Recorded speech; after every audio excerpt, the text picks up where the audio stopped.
Hello, everyone, and welcome back for the next couple of chapters of The Legend of Drizzt. It's going to be two tonight, and it's possible that this will be the last two-chapter night, because we are starting to wrap up. I'm going more by length of chapter at this point than based on how long it's going to take me to read it. So, I'm pretty sure that this will be the last of these, but I'm trying to space it out so that we can finish by Friday night, and so that there's a generally equal amount of things before Friday. But I'm finding that it's entirely possible that one of these last ones may be a little bit shorter. We'll see, though. So, let's go ahead and hop right into this one here.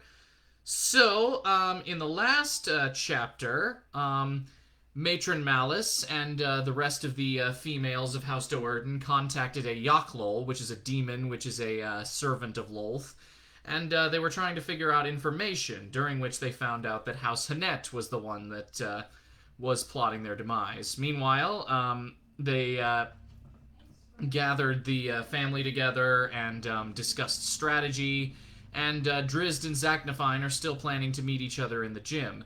Meanwhile, Mesaj has found himself in the position where he is going to be given a second chance to kill Drizzt, and Alton is also looking to get in on that action. So, that's where we are right now, and here we go into the next chapter. Chapter 25, The Weapons Masters. "Impudent!" growled the Yaklol. The fire in the brazier puffed, and the creature again stood behind Malice, again draped dangerous tentacles over the matron mother. "You dare to summon me again!" Malice and her daughters glanced around, on the edge of panic. They knew that the mighty being was not toying with them. The handmaiden truly was enraged this time. "House Do'Urden pleased the Spider Queen, it is true." The Yaklol answered their unspoken thoughts. Sorry, I lost my place there for a sec. "But that one act does not dispel the displeasure your family brought upon Lolth in the recent past. Do not think that all is forgiven, Matron Malice Do'Urden." How small and vulnerable Matron Malice felt now. Her power paled in the face of the wrath of one of Lolth's personal servants. "Displeasure," she dared to whisper. "How has my family brought displeasure to the Spider Queen? By what act?" The handmaiden's laughter erupted in a spout of flames and flying spiders, but the high priestesses held their positions. They accepted the heat and the crawling things as part of their penance. "I have told you before, Matron Malice Do'Urden," the Yaklol snarled with its droopy mouth, "and I shall tell you one final time. The Spider Queen does not reply to questions whose answers are already known." In a blast of explosive energy that sent the four females of House Do'Urden tumbling to the floor, the handmaiden was gone. Briza was the first to recover. She prudently rushed over to the brazier and smothered the remaining flames, thus closing the gate to the abyss, the Yaklol's home plane.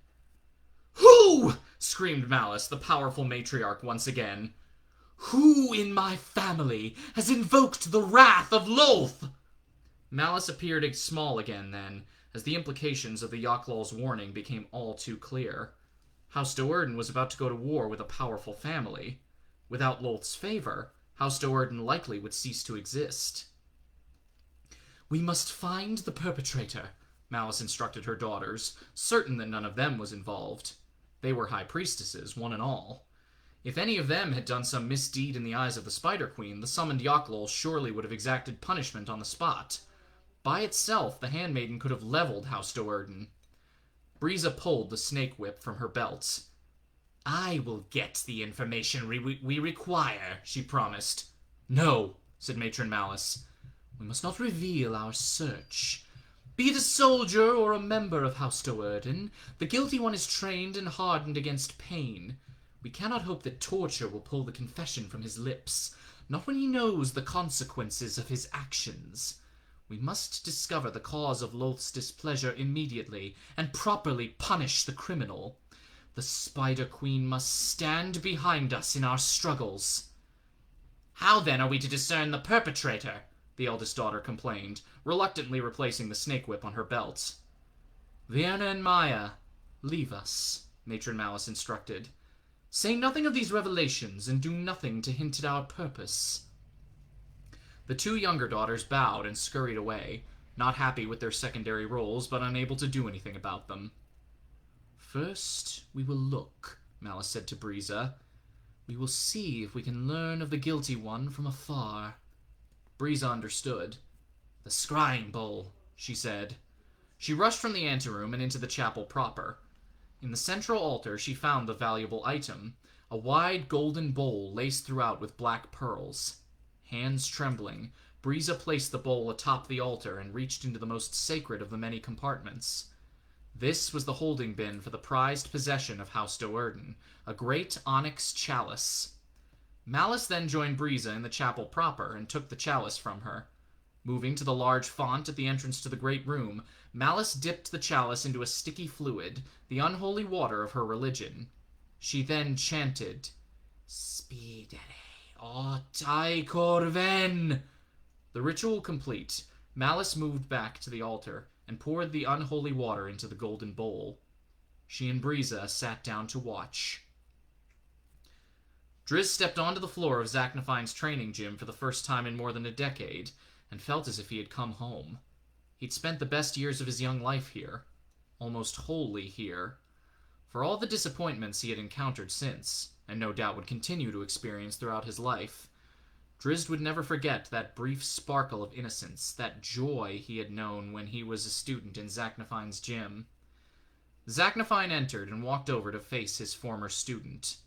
Drizzt saw nothing familiar or comforting in the weapons master's face.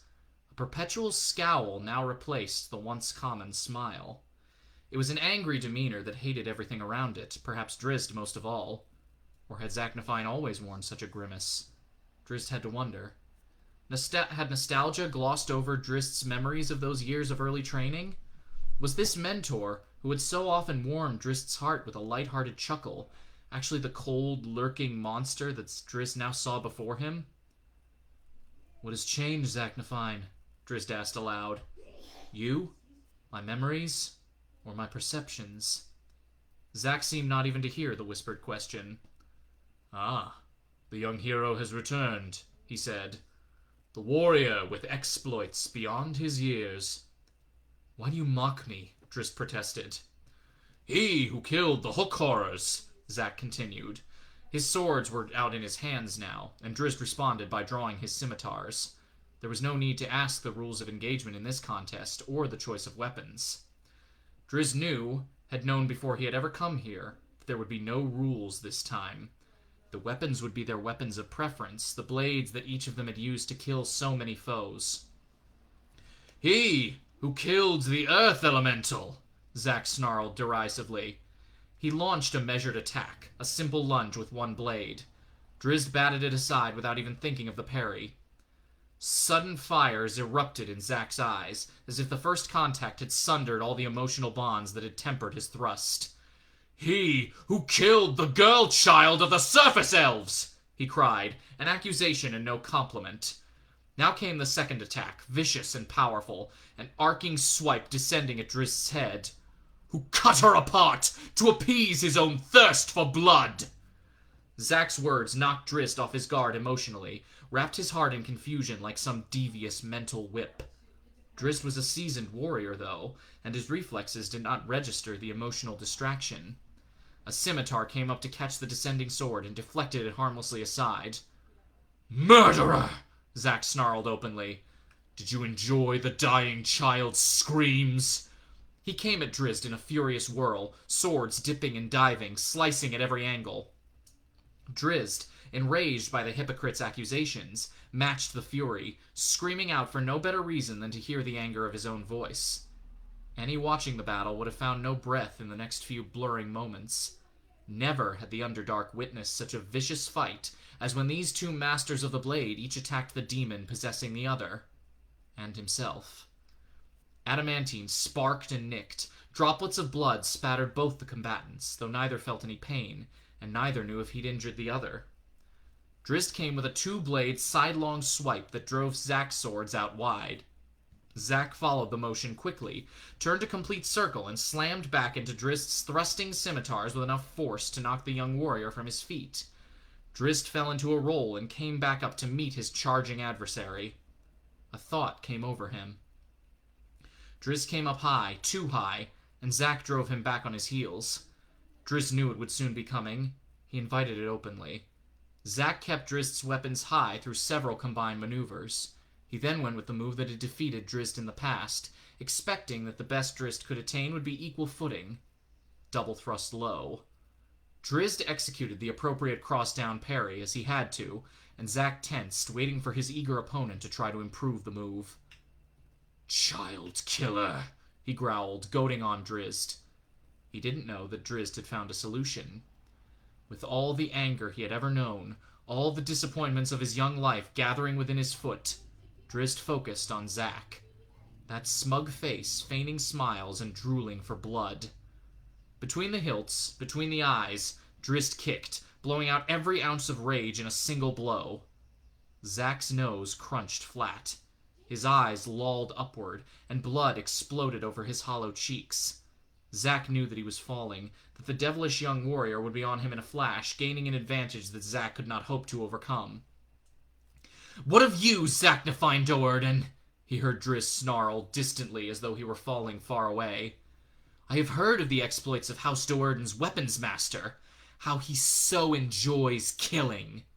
The voice was closer now, as Drizzt stalked in, and as the rebounding rage of Zaknafein sent him spiraling back to the battle. "I have heard how murder comes so very easily to Zaknafein," Drizzt spat derisively. "The murder of clerics, of other drow. Do you so enjoy it all?" He ended the question with a blow from each scimitar, attacks meant to kill Zak, to kill the demon in them both. But Zaknafein was now fully back to consciousness, hating himself and Drizzt equally. At the last moment, his swords came up and crossed, lightning fast, throwing Drizzt's arms wide. Then Zak finished with a kick of his own, not so strong from the prone position, but accurate in its search for Drizzt's groin. Drizzt sucked in his breath and twirled away, forcing himself back to composure, when he saw Zaknafein, still dazed, rising to his feet. "Do you so enjoy it all?" he managed to ask again. "Enjoy," the weapons master echoed. "Does it bring you pleasure?" Drizzt grimaced. "Satisfaction," Zak corrected. "I kill. Yes, I kill." "You teach others to kill. To kill drow!" Zak roared, and he was back in Drizzt's face, his weapons up but waiting for Drizzt to make the next move. Zak's words again entwined Drizzt in a mess of confusion. Who was this drow standing before him? "Do you think that your mother would let me live if I did not serve her evil designs?" Zak cried. Drizzt did not understand. "She hates me," Zak said, more in control as he began to understand Drizzt's confusion. "Despises me for what I know." Drizzt cocked his head. "Are you so blind to the evil around you?" Zak yelled in his face. "Or has it consumed you as it consumes all of them, in this murderous frenzy that we call life?" "The frenzy that holds you?" Drizzt retorted, but there was little conviction in his voice now. If he understood Zak's words correctly, if Zak played the killing game simply because of his hatred for the perverted drow, the most Drizzt could blame him for was cowardice. "No frenzy holds me," Zak replied. "I live as best as I can. I survive in a world that is not my own, not my heart." The lament of his words, the droop of his head as he admitted his helplessness, struck a familiar chord in Drizzt. "I kill drow, to serve matron malice, to placate the rage, the frustration that I know in my soul. When I hear the children scream..." His gaze snapped up on Drizzt, and he rushed in all of a sudden, his fury returned tenfold. Drizzt tried to get his scimitars up, but Zak knocked one of them across the room and drove the other aside. He rushed in step with Drizzt's awkward retreat, until he had Drizzt pinned against a wall. The tip of Zak's sword drew a droplet of blood from Drizzt's throat. The child lives! Drizzt gasped. I swear I did not kill the elven child. Zak relaxed a bit, but still held Drizzt, sword to throat. Dinan said. Dinan was mistaken, Drizzt replied frantically. Fooled by me. I knocked the child down, only to spare her, and covered her with the blood of her murdered mother to mask my own cowardice. Zak leaped back, overwhelmed. I killed no elves that day, Drizzt said to him. The only ones I desired to kill were my own companions. So now we know, said Briza, staring into the scrying bowl, watching the conclusion of the battle between Drizzt and Zaknafein and hearing their every word. It was Drizzt who angered the Spider Queen. You suspected him all along, as did I, Matron Malice replied, though we both hoped differently. So much promise, Briza lamented. How I wish that one had learned his place, his values. Perhaps mercy? Matron Malice snapped at her. Do you show mercy that would further invoke the Spider Queen's displeasure? No, Matron, Briza replied. I had only hoped that Drizzt could be used in the future, as you have used Zaknafein all these years. Zaknafein is growing older. We are about to fight a war, my daughter, Malice reminded her. Lolth must be appeased. Your brother has brought this fate upon himself. His actions were his own to decide. He decided wrongly. The words hit Zaknafein harder than Drizzt's boot had. The weapons master threw his swords to the ends of the room and rushed in on Drizzt. He buried him in a hug so intense that it took the young drow a long moment to even realize what had happened. You have survived, Zak said, his voice broken by muffled tears. Survived the academy where all others died. Drizzt returned the embrace, tentatively, still not guessing the depth of Zak's elation. My son! Drizzt nearly fainted, overwhelmed by the admission of what he had always suspected, and even more so by the knowledge that he was not the only one in his dark world angered by the ways of the drow. He was not alone. Why? Drizzt asked, pushing Zak out to arm's length. Why have you stayed? Zak looked at him incredulously. Where would I go? No one, not even a drow weapons master, would survive for long out in the caverns of the Underdark. Too many monsters and other races hungry for the sweet blood of dark elves. Surely you had options. Surface, Zak replied. To face the painful inferno every day. No, my son. I am trapped, as you are trapped. Drizzt had feared that statement, had feared that he would find no solution from his newfound father to the dilemma that was his life. Perhaps there were no answers.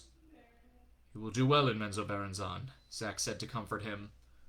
You are strong, and Matron Malice will find an appropriate place for your talents, whatever your heart may desire. To live a life of assassination as you have? Drizzt asked, trying futilely to keep the rage out of his words. What choice is before us? Zak answered, his eyes seeking the unjudging stone of the floor. I will not kill drow, Drizzt declared flatly. Zak's eyes snapped back on him. You will, he assured his son. In Menzoberranzan you will kill or be killed. Drizzt looked away, but Zak's words pursued him, could not be blocked out. There is no other way, the weapons master continued softly. Such is our world. Such is our life. You've escaped this long, but you will find that your luck will change. He grabbed Drizzt's chin firmly and forced his son to look at him directly.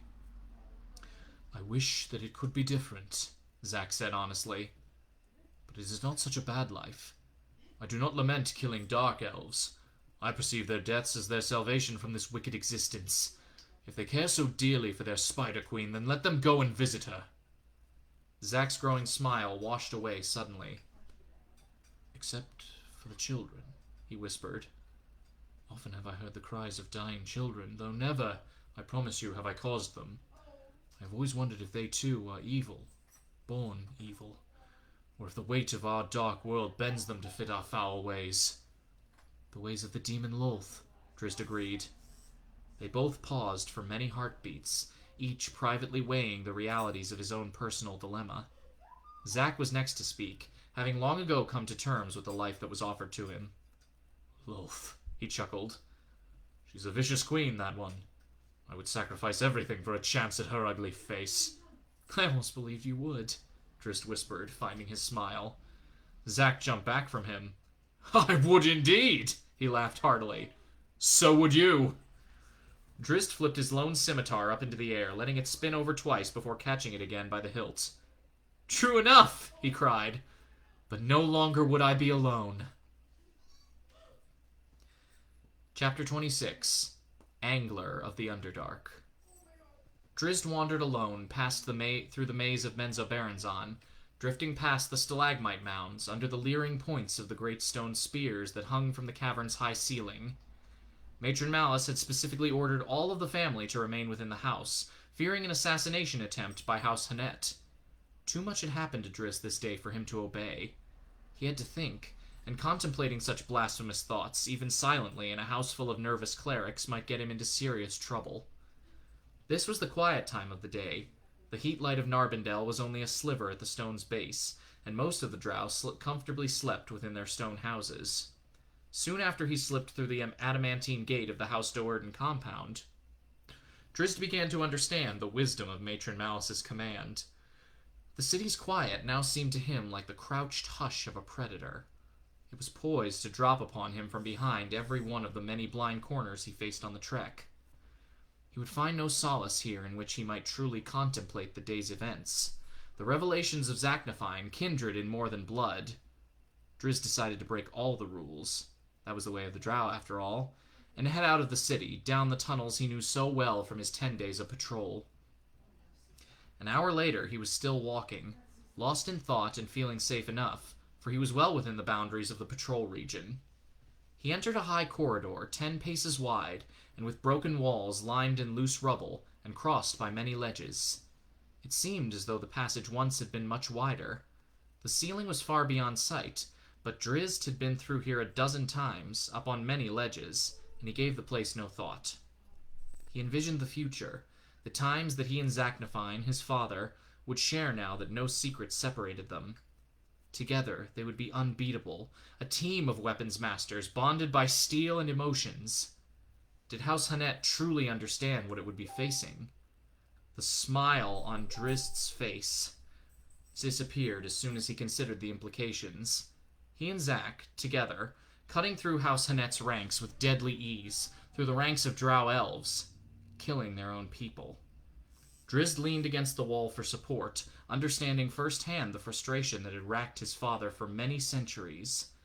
Drizzt did not want to be like Zaknafein, living only to kill, existing in a protective sphere of violence, but what choices lay before him? Leave the city? Zak had balked when Drizzt asked him why he had not left. Where would I go? Drizzt whispered now, echoing Zak's words. His father had proclaimed them trapped, and so it seemed to Drizzt. Where would I go? He asked again. Travel the Underdark, where our people are so despised and a single drow would become a target for everything he passed? Or to the surface, perhaps, and let that ball of fire in the sky burn out my eyes so that I may not even witness my own death when the elven folk descend upon me. The logic of the reasoning trapped Drizzt as it had trapped Zak. Where could a drow elf go?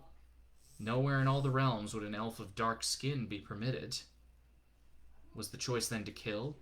To kill drow?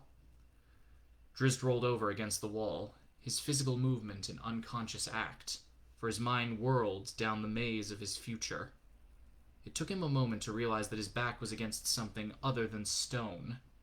He tried to leap away, alert again now that his surroundings were not as they should be. When he pushed out, his feet came up from the ground and he landed back in his original position. Frantically, before he took the time to consider his predicament, Drizzt reached behind his neck with both hands. They, too, stuck fast to the translucent cord that held him. Drizzt knew his folly then, and all the tugging in the world would not free his hands from the line of the angler of the Underdark, a cave fisher. Fool! He scolded himself as he felt himself lifted from the ground. He should have suspected this, should have been more careful alone in the caverns. But to reach out bare-handed... He looked down at the hilts of his scimitars, useless in their sheaths. The cave fisher reeled him in, pulling him up the long wall toward its waiting maw. Massage Hanet smiled smugly to himself as he watched Drizzt depart the city. Time was running short for him, and Matron Sinefé would not be pleased if he failed again in his mission to destroy the second boy of House Do'Urden. Now Massage's patience had apparently paid off, for Drizzt had come out alone, had left the city. There were no witnesses. It was too easy. Eagerly, the wizard pulled the onyx figurine from his pouch and dropped it to the ground. "Guenhwyvar!" he called as loudly as he dared, glancing around at the nearest stalagmite house for signs of activity. The dark smoke appeared, and transformed a moment later into Massage's magical panther. Massage rubbed his hands together, thinking himself marvelous for having concocted such a devious and ironic end to the heroics of Drizzt Do'Urden. "I have a job for you," he told the cat. "One that you'll not enjoy." Guenhwyvar slumped casually and yawned as though the wizard's words were hardly a revelation. "Your point companion has gone out on patrol," Massage explained as he pointed down the tunnel. "By himself. It's too dangerous." Guenhwyvar stood back up, suddenly very interested. "Drizzt should not be out there alone," Massage continued. "He could get killed." The evil inflections of his voice told the panther his intent before he ever spoke the words. "Go to him, my pet," Massage purred. "Find him out there in the gloom, and kill him." He studied Guenhwyvar's reaction, measured the horror he had laid on the cat. Guenhwyvar stood rigid, as unmoving as the statue used to summon it. "Go!" Massage ordered. "You cannot resist your master's commands. I am your master, unthinking beast." "You seem to forget that fact too often." Guenhwyvar resisted for a long moment, a heroic act in itself. But the magic's urges, the incessant pull of the master's command, outweighed any instinctive feelings the great panther might have had. Reluctantly at first, but then pulled by the primordial desires of the hunt, Guenhwyvar sped off between the enchanted statues guarding the tunnel, and easily found Drizzt's scent. Alton Devere slumped back behind the largest of the stalagmite mounds, disappointed at Massage's tactics. Massage would let the cat do his work for him. Alton would not even witness Drizzt Do'Urden's death. Alton fingered the powerful wand that Matron Sinefé had given to him when he set out after Massage that night. It seemed that the item would play no role in Drizzt's demise. Alton took comfort in the item, knowing that he would have ample opportunity to put it to proper use against the remainder of House Do'Urden. Drizzt fought for the first half of his ascent, kicking and spinning, ducking his shoulders under any outcrop he passed, in a futile effort to hold back the pull of the cave fisher. He knew from the outset, though, against those warrior instincts that refused to surrender, that he had no chance to halt the incessant pull. Halfway up, one shoulder bloodied, the other bruised, and with the floor nearly 30 feet below him, Drizzt resigned himself to his fate. If he would find a chance against the crab-like monster that waited at the top of the line, it would be in the last instant of the ascent. For now, he could only watch and wait. Perhaps death was not so bad an alternative to the life he would find among the drow, trapped within the evil framework of their dark society. Even Zaknafein, so strong and powerful and wise with age, had never been able to come to terms with his existence in Menzoberranzan. What chance did Drizzt have? When Drizzt had passed through his small bout with self-pity, when the angle of his ascent changed, showing him the lip of the final ledge, the fighting spirit within him took over once again. The cave fisher might have him, he decided then, but he put a boot or two into the thing's eyes before it got its meal. He could hear the clacking of the anxious monster's 8 crab-like legs. Drizzt had seen a cave fisher before, though it had scrambled away before he and his patrol could catch up to it. He had imagined it then, and could imagine it now in battle. 2 of its legs ended in wicked claws, pincers that snapped up prey to fit into the maw. Drizzt turned himself face in to the cliff, wanting to view the thing as soon as his head crested the ledge. The anxious clacking grew louder, resounding alongside the thumping of Drizzt's heart. He reached the ledge. Drizzt peeked over, only a foot or 2 from the monster's long proboscis, with the maw just inches behind. Pincers reached out to grab him before he could get his footing. He would get no chance to kick out at the thing. He closed his eyes, hoping again that death would be preferable to his life in Menzoberranzan. A familiar growl then brought him from his thoughts. Slipping through the maze of ledges, Guenhwyvar came in sight of the cave fisher and Drizzt just before Drizzt had reached the final ledge. This was a moment of salvation or death for the cat as surely as for Drizzt.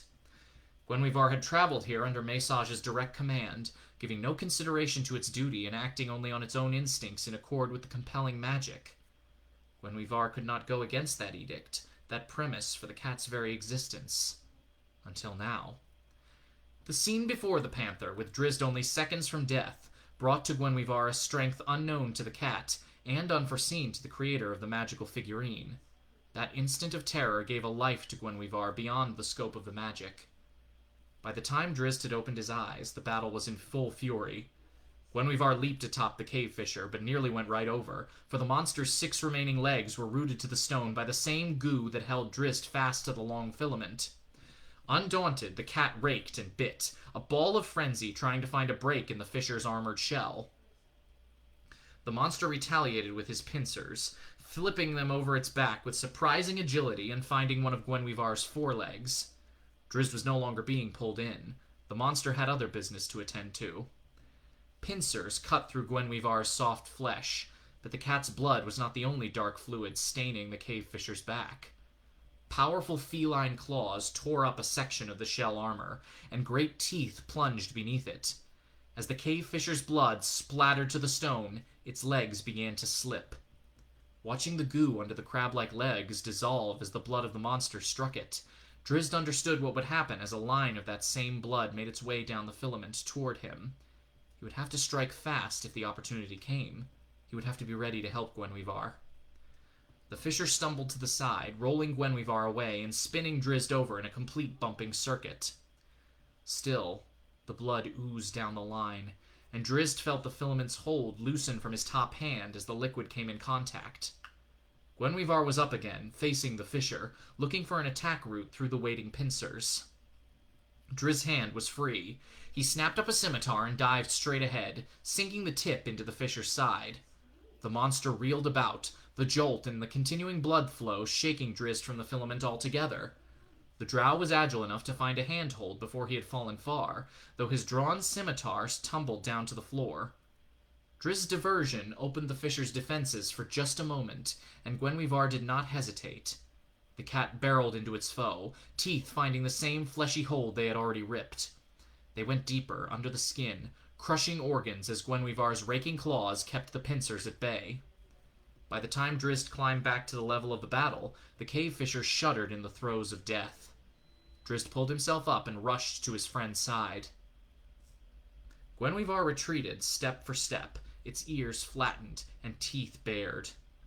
At first, Drizzt thought the pain of a wound blinded the cat, but a quick survey dispelled that theory. Guenhwyvar had only one injury, and that was not serious. Drizzt had seen the cat with worse. Guenhwyvar continued to retreat, continued to growl, as the incessant pounding of Mesage's command, back again after the instant of terror, hammered at its heart. The cat fought the urges, tried to see Drizzt as an ally, not as prey, but the urges. "What is wrong, my friend?" Drizzt asked softly, resisting the urge to draw his remaining blade in defense. He dropped to one knee. "Do you not recognize me? How often we have fought together!" Guenhwyvar crouched low and tamped down its hind legs, preparing, Drizzt knew, to spring. Still, Drizzt did not draw his weapon, did nothing to threaten the cat. He had to trust that Guenhwyvar was true to his perceptions, that the panther was everything he believed it to be. What now could be guiding these unfamiliar reactions? What had brought Guenhwyvar out here at this late hour? Drizzt found his answers when he remembered Matron Malice's warnings about leaving House Do'Urden. "Mesage sent you to kill me," he said bluntly. His tone confused the cat, and it relaxed a bit, not yet ready to spring. "You saved me, Guenhwyvar. You resisted the command." Guenhwyvar's growl sounded in protest. "You could have let the cave fisher do the deed for you," Drizzt retorted. "But you did not. You charged in and saved my life. Fight the urges, Guenhwyvar. Remember me as your friend, a better companion than Massage Hannett could ever be! Guenhwyvar backed away another step, caught in a pull that it could not yet resolve. Drizzt watched the cat's ears come up from its head and knew that he was winning the contest. Massage claims ownership, he went on, confident that the cat, through some intelligence Drizzt could not know, understood the meaning of his words. I claim friendship. I am your friend, Guenhwyvar, and I'll not fight against you. He leaped forward, arms unthreateningly wide, face and chest fully exposed. Even at the cost of my own life. Guenhwyvar did not strike.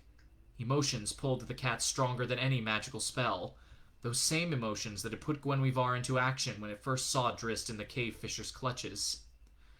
Guenhwyvar reared up and leaped out, crashing into Drizzt and knocking him to his back, then burying him in a rush of playful slaps and mock bites. The two friends had won again. They had defeated two foes this day. When Drizzt paused from the greeting to consider all that had transpired, though, he realized that one of the victories was not yet complete. Guenhwyvar was his in spirit now, but still held by another, one who did not deserve the cat, who enslaved the cat in a life that Drizzt could no longer witness. None of the confusion that had followed Drizzt Do'Urden out of Menzoberranzan that night remained. For the first time in his life, he saw the road he must follow, the path to his own freedom. He remembered Zaknafein's warnings and the same impossible alternatives that he had contemplated to no resolution. Where indeed could a drow elf go? Worse, to be trapped within a lie, he whispered absently. The panther cocked its head to the side, sensing again that Drizzt's words carried great importance. Drizzt returned the curious stare with one that became suddenly grim. Take me to your master, he demanded. Your false master. And there we have it. That's tonight's chapters. So, we're getting close to the end. And we'll see what happens in the confrontation between Drizzt and Massage. So, I hope that everybody stays safe, stays healthy. I will be back tomorrow with another chapter. Bye, everyone. See you then.